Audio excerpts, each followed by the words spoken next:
নমস্কাৰ মই যেনেকৈ কৈছিলো আপোনালোকক যে আজিৰ পৰা আপোনালোকক মই নেক্সট অপচন ট্ৰেডিংৰ কাৰণে কি কৰিব পাৰে যে অহা সোমবাৰে মাৰ্কেট কেনেকুৱা হ'ব পাৰে আমি তাৰে সদায় এনালাইসিস দি থাকিম তো এই এনালাইসিস বিলাক সদায় গধূলি আহিব আপোনালোকে আজি যিখিনি টাইমত মানে ভিডিওটো মানে আপোনালোকে পাব তো সেইখিনি টাইমতে সদায় আহি থাকিব তো আপোনালোকে সদায়খিনি চাব তো যদি সদায় চাব বিচাৰিছে আপোনালোকে এটা কাম কৰিব লাগিব আগতে এইটো হল চেনেলটো সাবস্ক্ৰাইব তো চেনেলটো সাবস্ক্ৰাইব কৰি দিব আৰু ভিডিওটো ভাল পালে লাইক কৰি নিশ্চয় দিব তো আমি কথা পাতিম এতিয়া নেক্সট কি হ'ব পাৰে নেক্সট মাৰ্কেটত তো এতিয়া আমাৰ এখন সন্মুখত আছে নিফটি 50 ৰ চাৰ্ট তো এই নিফটি 50 চাৰ্টখনত আপোনালোকে এটা বস্তু যদি লক্ষ্য কৰে ইয়াতে গম পাব যে এই সিদিনা আমাৰ ইয়াত বহুত ডাঙৰ এটা হেভি চাৰ্ট ফল হৈছিল তো এই যিখিনি এইখিনি জায়গাত তললৈকে আহিছিল মাৰ্কেটখন কিন্তু সেম এই লেভেলটোৰ পৰা যেনেকে উঠিছিল হেনেকে নেক্সট ডে ৰেলি কৰি দিলে তো আৰু লাষ্ট যোনটো ট্ৰেডিং সেশন পুৰা এইখিনি জায়গাতে মানে এটা সাইডৱেজ প্যাটাৰ্নত ক্লোজ কৰিছে তো ইয়াতে আমি এতিয়া কি চাব বিচাৰো মানে চাব লগা কামটো কি আছে তো এতিয়া বৰ্তমান আমাৰ চাব লগা কাম এটা আছে যে নিফটিৰ কথা কৈছো প্ৰথমতে পিছত ব্যাংক নিফটিৰ কথা পাতিম তো এই যিটো লেভেল আছে এই লেভেলটো এপ্ৰক্স আপোনাৰ 21900 আপোনালোকে ধৰি লওক 21900 ৰ লেভেল তো যেতিয়ালৈকে এই 21900 লেভেলৰ ওপৰত আছে তো নিফটিৰ সদায় ওপৰলৈকে যোৱাৰ চান্স বেছিকে আছে যেতিয়া এই লেভেলটো ভাঙিব আপোনালোকে চাব যে যদি ক্লোজিং বেচিছত যে এই 21900 ৰ তলত যদি ক্লোজিং দিয়ে তেতিয়াহলে এইটো এটা বেয়াৰিছ টাইপ হৈ যাব মানে অলপমান বেয়া পেটাৰ্ণ হ'ব তেতিয়া আৰু নিফটি আৰু ধৰক 300 to 400 পইণ্ট আমাৰ তললৈকে ফল হ'ব পাৰে তো সেইখিনি আপোনালোকে লেভেলখিনি নোট কৰি ল'ব তে 21900 তো এতিয়া বৰ্তমানৰ কাৰণে এটা বহুত ডাঙৰ সাপোৰ্ট তো ওপৰলৈকে ৰেজিস্ট্যান্স বৰ্তমান নাই কিন্তু তথাপিও এই যিটো লেভেল আছে এই 21300 যিটো 22300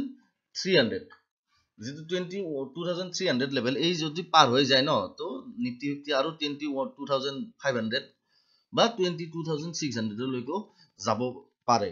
আৰু যদি এইখিনি লেভেল পাৰ হৈ যায় ন তেতিয়ালৈকে আমি নেক্সট আৰু কথাটো ভিডিওটো সদায় পাতি থাকিম ভিডিওটো আপোনালোকে পাই থাকিব তো আমি যেহেতু সদায় কথা পাতি থাকিম তো তেতিয়া আলোচনা কৰিম তো নেক্সট ডেৰ কাৰণে যদি বুলিশ মাৰ্কেট থাকে ন তেতিয়াহলে আপোনালোকে নিফটি 50 22500 পোৱাৰ সম্ভাৱনা আছে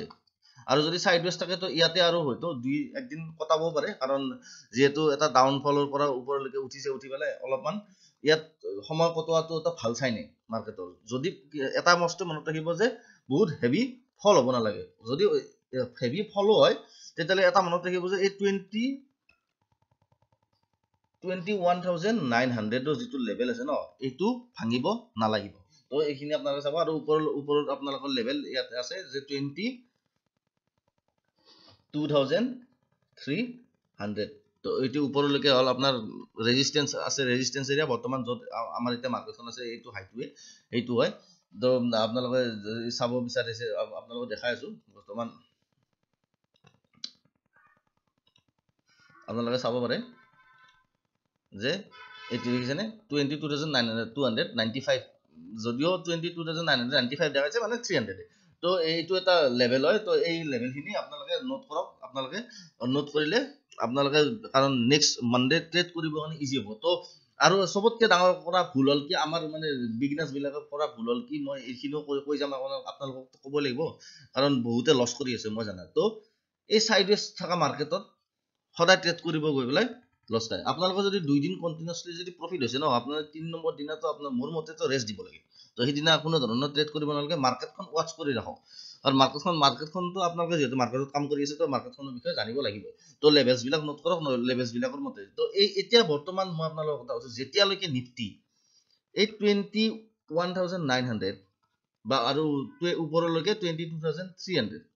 তো এই 400 পইণ্টৰ ভিতৰত আছে ন তো আপোনালোকৰ যেতিয়ালৈকে এই 400 পইণ্টৰ ভিতৰত উঠানামা কৰি থাকিব নিফটি তেতিয়ালৈকে আপোনাৰ পইচা খোৱাৰে মাৰ্কেট বুলি ক'ব লাগিব যেতিয়া ওপৰত এই 22300 ভাঙি যাব ক্লোজিং দিব তাৰ পিছত আপোনালোকে এটা ভাল ট্ৰেড পাব কল সাইডত আৰু যেতিয়া এই 21900 ভাঙিব হেভি ভলিউমত যেতিয়া ক্লোজিং বেচিছত হ'ব তেতিয়া আপোনালোকে তলৰ ফালে পুট সাইডত আপোনালোকে ভাল ট্ৰেড পোৱাৰ সম্ভাৱনা থাকে তো আমাৰ মাৰ্কেটখনত আমাৰ বিগিনাৰ্ছ বা এই যিবিলাক ট্ৰেডাৰ আছে তো সদায় ট্ৰেড কৰিবলৈ সদায় ট্ৰেড নহয় সদায় ট্ৰেড কৰাটো ভাল স্বভাৱ নহয় আপুনি সদায় মাৰ্কেট ৱাটচ কৰিব লাগিব কিন্তু সদায় ট্ৰেড কৰিব কেতিয়াও নালাগে তো এই যোৱা কালি যদি ট্ৰেড কৰিছে কোনোবাই তেতিয়াহ'লে আপোনালোকৰ এই সাইডৱেজ মাৰ্কেটত তো আপোনাৰ প্ৰিমিয়াম ডিকে হৈছে বা কিবা হৈছে তো এনেকৈ হেৰি কৈছে সৰু সুৰা স্কেল্পিং কৰিব পাৰে কিন্তু সৰু সুৰা স্কেল্পিং কৰিলে আপোনালোকৰ স্কেল্পিং কৰিলে জানে আপোনালোকে যে কেপিটেল বেছি লাগিব তো কম কেপিটেলৰ স্কেল্পিং নহয় তো এইটো মনত ৰাখিব তো আপোনালোকৰ পইচা যোৱাৰ সম্ভাৱনা বেছি থাকে কাৰণ আপোনালোকে ষ্টপ লছ বেছিভাগ ষ্টপ লছে হিট হয় এনেকৈ এডাল কেণ্ডেল আহি যাব ষ্টপ লছ হিট হৈ যায় তো সেইকাৰণে কৈছোঁ তো অলপ সাৱধান থাকিব যেতিয়ালৈকে এনেকৈ এই ৰেঞ্জটোতে মানে ট্ৰেড কৰি আছে এনেকৈ তললৈকে আহিব পাৰে তো এনেকৈ যদি এটা সাইডৱেজ টাইপ পেটাৰ্ণত যদি কাম কৰে তেতিয়াহ'লে আপোনালোকে ট্ৰেড নকৰিব মাৰ্কেটখন চাই থাকিব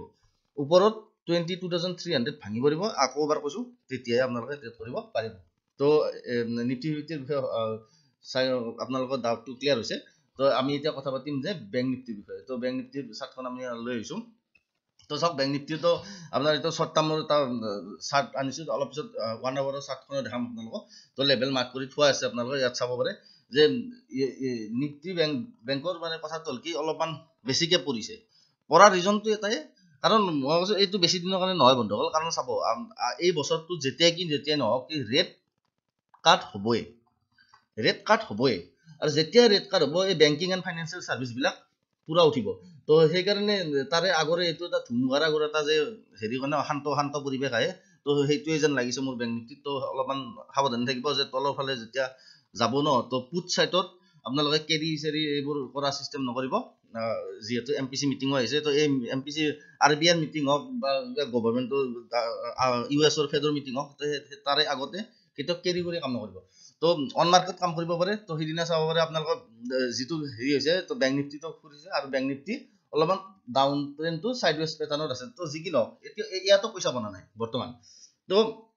ইয়াৰ কথাটো হ'ল কি বেংক নিফটি যদি আপোনালোকৰ যদি নেক্সট পইচা বনিব লগা আছে ন কল সাইডত কৈছোঁ যে বন্ধু হ'ল তো কল সাইডত যদি বনাব লগা আছে তেতিয়াহ'লে এইটো দেখিছেনে 47,300 ওপৰত আপোনালোকৰ মাৰ্কেটখন যাব লাগিব আৰু যেতিয়াই 47,300 ওপৰত যাব ন আপোনালোকে 47,600 to 700 তো আপোনালোকে এইটো টাৰ্গেট পাই যাব কিন্তু এই 47,300 ওপৰত মাৰ্কেটখন যাব দিব তাৰ পিছতে ট্ৰেড ল'ব ইয়াৰ মাজতে ট্ৰেড লৈ নাথাকিব আৰু তলত যদি এইটো এই লেভেলটো নকৰক আপোনালোকে এই লেভেলটো কিমান আছে 46,400 ধৰক তো 46,400 আৰু 47,300 ভিতৰত যেতিয়া কাম কৰি আছে এই মাৰ্কেটখনে তো আপোনালোকে দিনত সৰু সুৰা স্কেল্পিং কৰিব পাৰে তেতিয়া বেলেগ কথা কিন্তু ডাঙৰ লেভেলত যিটো এটা লটতে আপোনালোকৰ বহুতখিনি পইচা তো তেনেকা যদি আপোনালোকে লাগে মানে ট্ৰেণ্ডি দে তো ইয়াৰ ওপৰত যাব লাগিব 47,300 ওপৰত যাব লাগিব আৰু তলত 46,400 এই সাপোৰ্টটো ভাঙিব লাগিব 500 ধৰিব পাৰে তো এনেকা তো অলপমান বেংক নিফটিৰ অলপমান বস্তুটো কি কৈছে মই আপোনাক অলপমান আৱাৰলি চাৰ্টত দেখাইছোঁ 15 মিনিটৰ চাৰ্টত আছিল তো আৱাৰলি চাৰ্টত আপোনালোকে দেখিলে আপোনালোকে এটা বস্তুটো গম পাব অলপ সময় হেৰি কৰি আছোঁ তো চাওক বেংক নিফটিৰ এনে বহুত পৰিছে বেংক নিফটি আপোনালোকৰ মই চাৰ্টখন দেখাইছোঁ চাব পাৰে যে এই যিবিলাক হাই আছে 48,500 যিটো হাই আছে ন তাৰ এই 47,000 কি বুলি কয় এই হাইৰ পৰা 48,500 হাইৰ পৰা আপোনালোকৰ নাই বুলিও এই মোৰ এই লেভেল মাৰ্ক কৰা আছে 44,700 44,400 তো ইয়ালৈকে বৰ্তমান পৰিছে তো মাৰ্কেটখন এইটো শ্বৰ্ট টাৰ্মত কাৰণ তাৰে আগত কেইদিনমান আগতো ইয়ালৈকেও পৰিছিল ইয়াৰ পৰা এতিয়া বৰ্তমান বাউন্স বেক লৈছে যিহেতু আমি এতিয়া ৰিচেণ্ট লেভেলৰে কথা পাতিম তো ৰিচেণ্ট লেভেলৰ কথা পাতিলে আপোনাক মই এটা কথা কৈছোঁ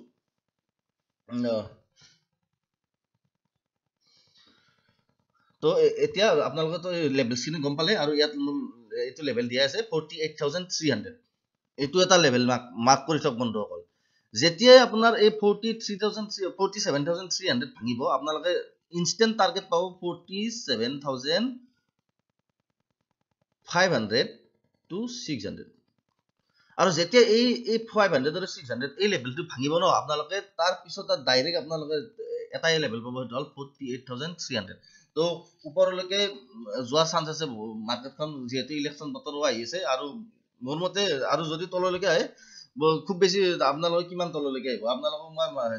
লেভেলটো দেখাই দিওঁ আপোনালোকে চাব পাৰে যে ইয়াত দেখিছেনে এইটো যে 42,100 যদি ৱৰ্ষ্ট কেছ চিনাৰিও তাতছে তলত নাহে তো হেতুটো তলত নাহে কিন্তু এতিয়া ৰিসেন্ট টাৰ্গেট হ'ব আপোনালোকৰ এই 44,700 প্ৰথম 750 ধৰক আপোনালোকে প্ৰথম টাৰ্গেট আৰু তাৰে নেক্সট টাৰ্গেট হ'ব আপোনাৰ 44,496 500 ধৰক তো এই মানে এইটো হল সাপোৰ্ট বেস সাপোৰ্ট যদি আপোনালোকে সাপোৰ্ট ফাইন কৰে ন তেতিয়ালে এইখিনি সাপোৰ্ট আছে আমাৰ এটা বৰ্তমান মাৰ্কেটত আৰু মই ভাবো যে এইটো আৰু এইটো দেখিছে নে এইটো আৰু এইটো খুব সুন্দৰ এটা ডাব্লিউ প্যাটাৰ্ন বনিছে যেন মোৰ লাগি আছে আৰু ইয়াতে ধুনিয়াকে এটা ট্ৰায়াঙ্গল প্যাটাৰ্ন হৈছে তো এইটোৰ ব্ৰেকআউট যেতিয়া হ'ব ন তো তাৰ পিছত ইয়ালৈকে যাব তো এইটো ব্ৰেকআউট হ'ব হৈ পেলাই আপোনালোকৰ তাৰপিছত এই টাৰ্গেট খিনি পাব প্ৰথমতে এই হেৰিটো গেপটো ফিল কৰিবৰ কাৰণে যাব কিন্তু তাৰে আগতে তো অলপমান সৰু সৰু ইয়াত ৰেজিস্ট্যান্স আছে তো সেই কাৰণে মানে মই কৈছো যে আপোনালোকক যে 46,500 to 600 প্ৰথমতে পাব আৰু এইটো যেতিয়া ভাঙি যায় ন ডাইৰেক্ট 48,300 আপোনালোকে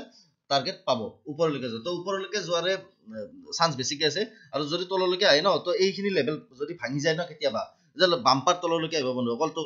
সিনাৰিওটো বেয়া হৈ যাব তেতিয়া আপুনি আৰু নতুনকৈ কথা পাতিম কিন্তু বৰ্তমান এনেকা কোনো ধৰণৰ সাইন দেখা নাই যে মাৰ্কেটখন তললৈকে বহুত ক্ৰেশ হ'ব তো অলপ চলপ তললৈকে আহিব পাৰে কাৰেকচন আহিব পাৰে কিন্তু ক্ৰেশ হোৱাৰ সম্ভাৱনা মই বৰ্তমান দেখা নাই আকৌ কাৰণ ইলেকশ্যন বতৰ চলি আছে তো লেভেলছ খিনি মাৰ্ক কৰি লওক বন্ধুসকল তো প্ৰথমতে আপোনালোকৰ এটা হেৰি কৰি দিও যে নিফটি 50 তো লেভেলছ খিনি আপোনালোকে মাৰ্ক কৰিলে বুলি মই ভাবো তো এতিয়া বেংক নিফটিৰ এই লেভেলটো কৰো যে 47,300 হয়নে আৰু তললৈকে যেতিয়া লেভেল তলৰ যিটো লেভেল আছে এইটো হল 46,400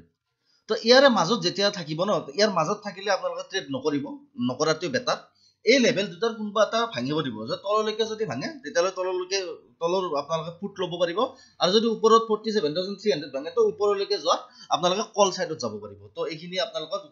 মানে ভাবিব লগা মানে নোট কৰিব লগা কথা তো লেভেলছ খিনি মাৰ্ক কৰি লওক যে 47,300 আৰু 46,400 তললৈকে এইটো হল সাপোৰ্ট ৰেজিস্ট্যান্স তো এইখিনি মাজত যদি থাকে ট্ৰেড নকৰিব ওয়াচ কৰি থাকক ধুনিয়াকে যেতিয়াই ভাঙিব তেতিয়াই ট্ৰেড লওক আৰু পইচা কমাওক তো বন্ধুসকল আপোনালোকে মাৰ্ক কৰক লেভেল ট্ৰেড কৰক লেভেল কাৰণ ভাও ভগৱান হয় তো আজি এইখিনিতে ভিডিওটো সামৰিছো সোমবাৰে আৰু নেক্সট মাৰ্কেট এনালাইসিসৰ ভিডিও